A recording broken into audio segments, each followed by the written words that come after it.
Hello friends, आप सभी का स्वागत है द स्टडी विद विकास में। फ्रेंड्स, जैसा कि आप सभी को पता है कि बजट पेश हो चुका है और हम लोग आज जानेंगे बजट के बारे में और किस किस क्षेत्र के कितने बजट रखे गए हैं इसके बारे में भी हम लोग जानेंगे। तो हम लोग शुरू करते हैं, इससे रिलेटेड भी क्वेश्चंस वगैरह जो एग्ज़ाम से रिलेटेड होगा उसको भी डिस्कस करेंगे। तो आइए शुरू करते हैं। जानते हैं सबसे पहले कि बजट होता क्या है।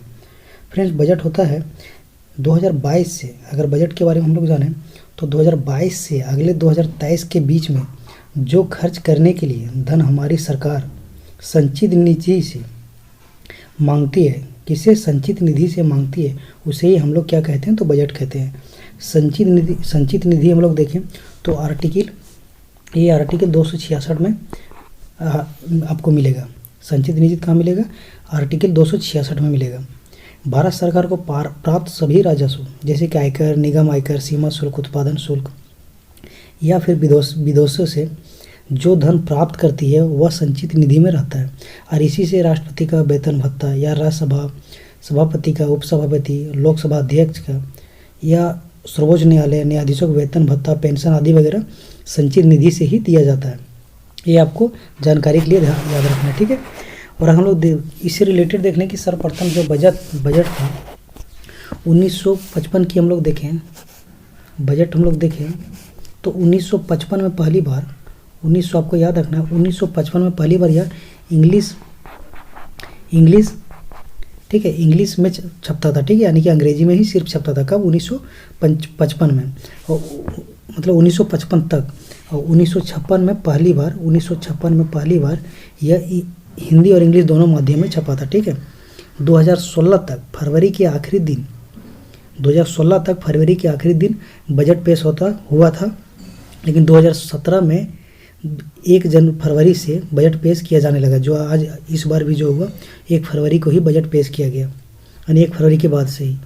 तो 1 फरवरी को बजट पेश हुआ और 2016 में रेल बजट अलग से पेश होता था, लेकिन 2017 में रेल बजट और आम बजट को क्या कर दिया गया, तो मर्ज कर दिया गया और दोनों बजट वित्त मंत्री द्वारा पेश किया जाने लगा। ये आपको कुछ पॉइंट याद रखना है, ठीक है। हम लोग देखते हैं क्वेश्चन, हम लोग देखते हैं इसके क्या क्या क्वेश्चन है। पहला क्वेश्चन है कि बजट 2022-23 में केंद्र सरकार ने कितने रुपये खर्च करने का लक्ष्य जो रखा है, तो ये आपको बता दें 39.44 लाख करोड़ खर्च करने का जो बजट है वो रखा है। पहली बार किस महिला ने बजट पेश किया था, तो आपको बता दें इंदिरा गांधी के द्वारा पहली बार बजट पेश किया गया था। कब? 1970 में, जब प्रधानमंत्री के पद पे थी। इनके पास वित्त मंत्रालय के मतलब वित्त मंत्री का भी पद था। लेकिन अगर आपको इंडिपेंडेंट पूछ दे, इंडिपेंडेंट पहली महिला जो बजट पेश की तो निर्मला सीतारमन।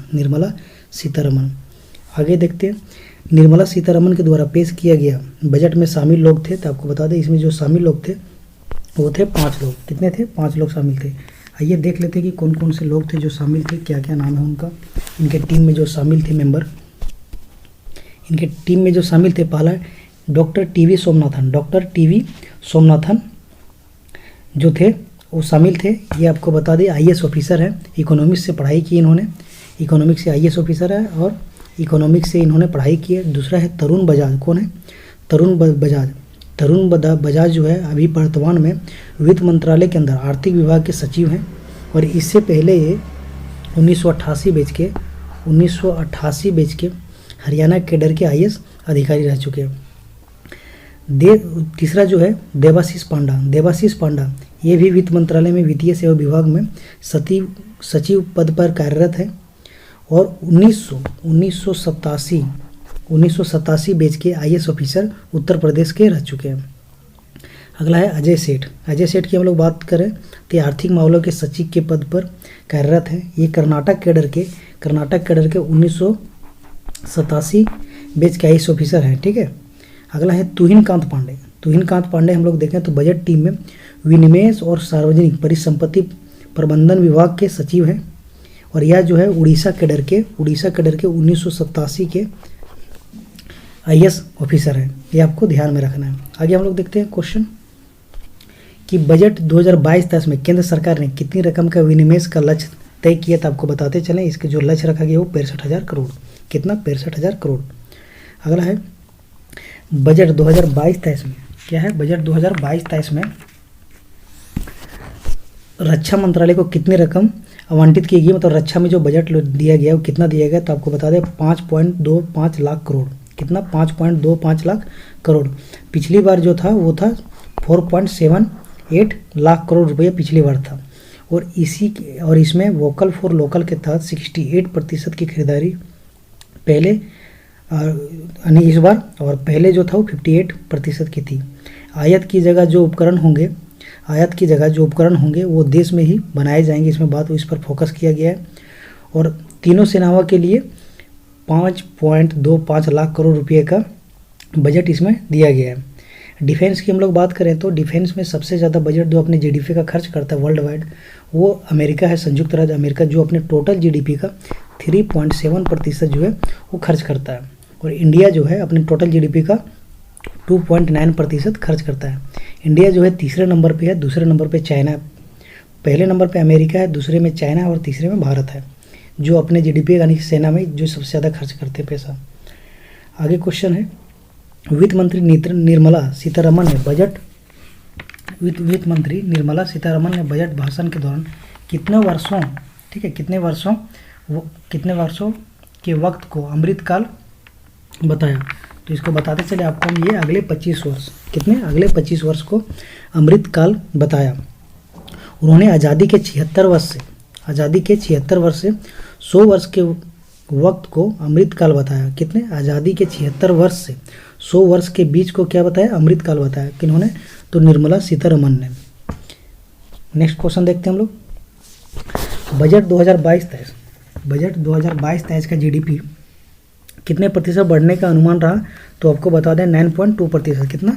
9.2% दर से बढ़ने का अनुमान। ठीक है, इसमें देखें जीडीपी में, तो इसमें जीएसटी और जीडीपी की अगर दोनों हम लोग बात करें तो हेल्थ इंफ्रास्ट्रक्चर और वैक्सीनेशन पर फोकस किया गया इस बार। और जीएसटी में देखें तो जो जीएसटी कलेक्शन पहले से जीएसटी कलेक्शन 1 लाख आपको बता दें 1,40,000 करोड़ बढ़ा है इस बार। जो जीएसटी कलेक्शन है वो इस बार 1,40,000 करोड़ रुपया बढ़ा हुआ है। आगे हम लोग देखते हैं नेक्स्ट क्वेश्चन, सरकार 2022 तक कितने नए आवास पीएम आवास योजना के तहत बनाई जाएगी, तो आपको बताते चलें ये 80 लाख आवास बनाई जाएगी। कितने बजट से इसको दिया गया है, तो 48,000 करोड़ रुपया जो है बजट में दिया गया। पीएम आवास योजना के लिए 80 लाख घर बनाए जाएंगे, जो बजट है वो 48,000 करोड़ दिया गया है। अगला है, बजट 2022-23 में कितने डाकघरों में कोर बैंकिंग या एटीएम की सुविधा दी जाएगी, तो आपको बता दें 1.5 लाख डाकघरों में कोर बैंकिंग और एटीएम की सुविधा दी जाएगी, ये आपको ध्यान में रखना है। अगला जो है कि एमएसएमई के लिए 5 साल में कितने करोड़ रुपये इन्वेस्ट किया जाएगा, तो आपको बता दें 6,000 करोड़ रुपये इन्वेस्ट किया जाएगा। एमएसएमई हम लोग किसको कहते हैं, आपको micro small and medium enterprises, इसका जो फुल फॉर्म होता है एमएसएमई का, micro small and medium enterprises. इसके लिए 5 साल में 6,000 करोड़ रुपये का इन्वेस्ट किया जाएगा, ये इस बजट में कहा गया है। अपने उद्योग के लिए हम लोग देखें तो जो पिछले बार था 5 पॉइंट कितना था, उद्योग के लिए 5.54 लाख करोड़ रुपये से बढ़कर इस बार जो बढ़ के हो गया है वो आपको हम बता दें 7.55 लाख करोड़ रुपए का प्रावधान किया जाएगा, यानी कि इस बार दिया जाएगा। और निवेशकों की क्षमता बढ़ाई जाएगी, सरकार मदद करेगी। और हम लोग देखते हैं अगला क्वेश्चन। अगला है, बजट 2022-23 में ट्रेवल के क्षेत्र में क्या क्या किए जाएंगे, तो आपको बता दें ई पासपोर्ट का विकास किया जाएगा। ट्रेवल के क्षेत्र में ई पासपोर्ट का विकास किया जाएगा, और यह जो है वो इलेक्ट्रॉनिक माइक्रोचिप लगी रहेगी इस पासपोर्ट में, जो बायोमेट्रिक्स पर भी काम करेगा, ये आपको ध्यान रखना है। अगला है, स्किलिंग युवा शक्ति ऑफ न्यू इंडिया किसके लिए कहने की कार्य है, किसके लिए कार्य करेंगे, तो आपको बता दें ड्रोन शक्ति के लिए कार्य किया जाएगा। किसके लिए, तो ड्रोन शक्ति के लिए कार्य किया जाएगा। अगला क्वेश्चन है, बजट 2022 और 23 में रेलवे के क्षेत्र में गति शक्ति स्कीम के तहत 3 साल में कितने कार्गो टर्मिनल यानी कि टर्मिनल बनाए जाएंगे। तो आपको बता दें 100 कार्गो टर्मिनल बनाए जाएंगे। और भी रेलवे महत्वपूर्ण कार्य किए जाएंगे, आपको बताते चले। गति शक्ति स्कीम के लिए 3 साल में आपको 100 कार्गो टर्मिनल बनाए जाएंगे। दूसरा, 3 साल के अंदर ही 400 नई पीढ़ी की जो वंदे भारत ट्रेन है वो भी बनाई जाएगी। 2000 किलोमीटर रेलवे नेट कवच तैयार किया जाएगा और 400 नई इंजन जो है जनरेट की जाएगी। 400 नई इंजन जनरेट की जाएगी और 1 स्टेशन 1 प्रोडक्ट या कॉन्सेप्ट को पॉपुलराइज किया जाएगा। कहने का मतलब है कि बहुत सारे स्टेशन में अलग अलग तरह की कभी फूड हो और भी कोई चीज़ें हो जो वहाँ की पॉपुलर है, उसको गवर्नमेंट कोऑपरेट करेगी उसको बढ़ाने के लिए। जो उसको पॉपुलराइज किया जाएगा या फिर गवर्नमेंट उसको कोऑपरेट करेगी, ठीक है। और रोपवे डेवलपमेंट का भी कार्य किया जाएगा, ये आपको देखना है। इसके तहत ही 25,000 किलोमीटर का जो हाईवे है इसका कार्य किया जाएगा, अगर हाईवे की बात करें तो। अगला है बजट 2022 2022-23 में कितने नेशनल हाईवे को पूरा कर लिया जाएगा। तो आपको बता दें 25,000 किलोमीटर, इसको ध्यान में रखना है। अगला हम लोग देखें किसानों के लिए क्या योजना दिया गया है, जो बहुत महत्वपूर्ण इस बार रहा है किसान के लिए। डिजिटल सर्विस ऑर्गेनिक फार्मिंग को बढ़ावा दिया गया। डिजिटल सर्विस ऑर्गेनिक फार्मिंग को इस बार बढ़ावा दिया गया। एमएसपी के 2.37 लाख करोड़ किसानों के खातों में जमा किया जाएगा और 1000 LMT धान की खरीदी का अनुमान इस बार लगाया गया है। कृषि लोन के लिए 16.5 लाख करोड़ रुपए का आवंटन किया गया है और देश में 5 बड़े शहरों में फिशिंग हार्बर बनाने का ऐलान भी किया गया है। अगला पॉइंट है कि 40,000 करोड़ के एग्रीकल्चर इंफ्रास्ट्रक्चर डेवलपमेंट फंड रखा गया है इस बजट के दौरान। नेक्स्ट हम लोग देखते हैं कि बजट 2022-23 में गाँव में कब तक ऑप्टिकल फाइबर से जोड़ा जाएगा। तो आपको बता दें कि गाँव में जो ऑप्टिकल फाइबर से जोड़ा जाएगा ये जोड़ा जाएगा 2025 सभी गाँवों को ऑप्टिकल फाइबर से जोड़ा जाएगा, ये आपको ध्यान रखना है, ठीक है। 2025 तक सभी गाँवों को जोड़ा जाएगा ऑप्टिकल फाइबर से। अगला है कि प्राइम मिनिस्टर क्या है, prime ministers development initiative for north east region यानी PM डिवाइन भी बोला जाता है। PM डिवाइन की कितने प्रोजेक्ट में काम किए जाएंगे prime minister development initiative of north east region के लिए। तो 8 प्रोजेक्ट में ये काम किया जाएगा, जिसमें प्रधानमंत्री की तरफ से 1500 करोड़ रुपये के प्रावधान किए गए हैं। इस बार नॉर्थ ईस्ट रीजन के लिए ये प्रावधान किए गए कितने प्रोजेक्ट पे, 8 प्रोजेक्ट के लिए, और जिसमें बजट जो दिया गया वो 1500 करोड़ रुपये दिया गया। अगला है सरकार के द्वारा वाइब्रेंट विलेज प्रोग्राम जो है लॉन्च किया गया है। ये किसके लिए लॉन्च किया, जो बॉर्डर से सटे हुए गांव हैं उनके लिए किया गया। इसमें आपको बताते चले कि जो बॉर्डर के विलेज के अंदर जिसमें पॉपुलेशन बहुत कम है, लिमिटेड कनेक्टिविटी है, साधन वगैरह बहुत कम है, इंफ्रास्ट्रक्चर विकसित करने के लिए इसमें वाइब्रेंट विलेज प्रोग्राम जो है सरकार के द्वारा लॉन्च किया गया ताकि सारी सुविधाएं उनको मिल सकेगी। आगे देखते हैं सरकार के द्वारा ड्रिंकिंग वाटर फॉर ऑल कार्यक्रम के तहत इम्प्लीमेंटेशन के लिए कितने करोड़ रुपए खर्च किए जाएंगे। तो बता दें आपको 44,605 करोड़ रुपये खर्च किए जाएंगे इस प्रोजेक्ट के तहत। और इसमें केन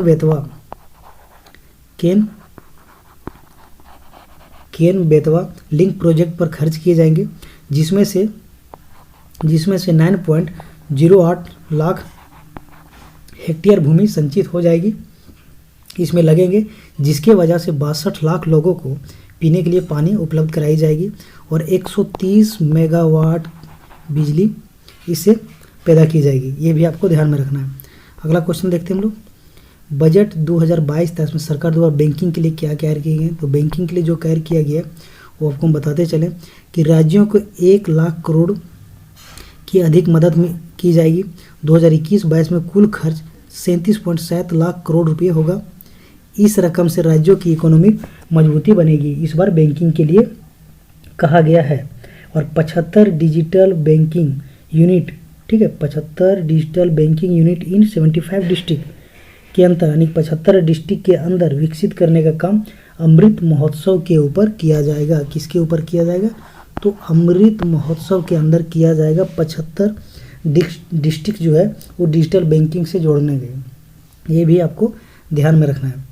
आगे हम लोग देखें और इसमें आपको एक और पॉइंट बता दें कि आरबीआई ने कहा है कि 2023 तक वो अपना डिजिटल करेंसी लॉन्च करेगी, 2023 में ही लॉन्च करेगी।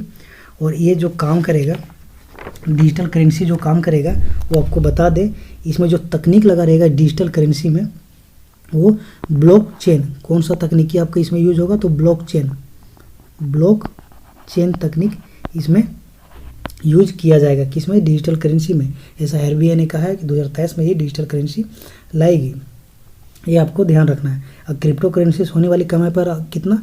तो 30% टैक्स के बारे में कहा गया इस बार। नेक्स्ट देखते हैं हम लोग, सरकार द्वारा 5G सर्विस के लिए क्या काम किए गए। तो सरकार के द्वारा इस बार बोला गया है कि 2022 में ही 5G स्पेक्ट्रम की नीलामी होगी और इस साल ही मोबाइल की 5G तकनीक लॉन्च होगी और ज़्यादातर गांव फाइबर ब्रॉडबैंड से जोड़े जाएंगे और 19,500 करोड़ की PLI मैन्युफैक्चरिंग सेंटर के अंदर निर्मित की जाएगी। ये आपको बातें ध्यान में रखना है। अगला, भारत ने समुद्रयान पर कितने करोड़ रुपए खर्च करने का लक्ष्य रखा गया है। तो आपको बता दें 650 करोड़ रुपए। कितना? 650 करोड़ रुपए समुद्रयान पर भारत सरकार ने खर्च करने का लक्ष्य रखा है।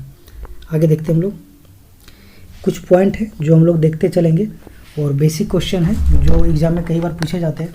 अगर क्वेश्चन पूछा जाए कि सबसे अधिक बार बजट किसके द्वारा पेश किया गया, तो आपको हम बता दें सबसे अधिक बार जो बजट पेश किया मोरारजी देसाई के बाद। मोरारजी देसाई ने सबसे बार बजट पेश किया। कितने बार? तो 10 बार इन्होंने पेश किया हुआ है। इसके बाद पी चिदम्बरम ने पेश किया था, ये इन्होंने जो किया था 9 बार।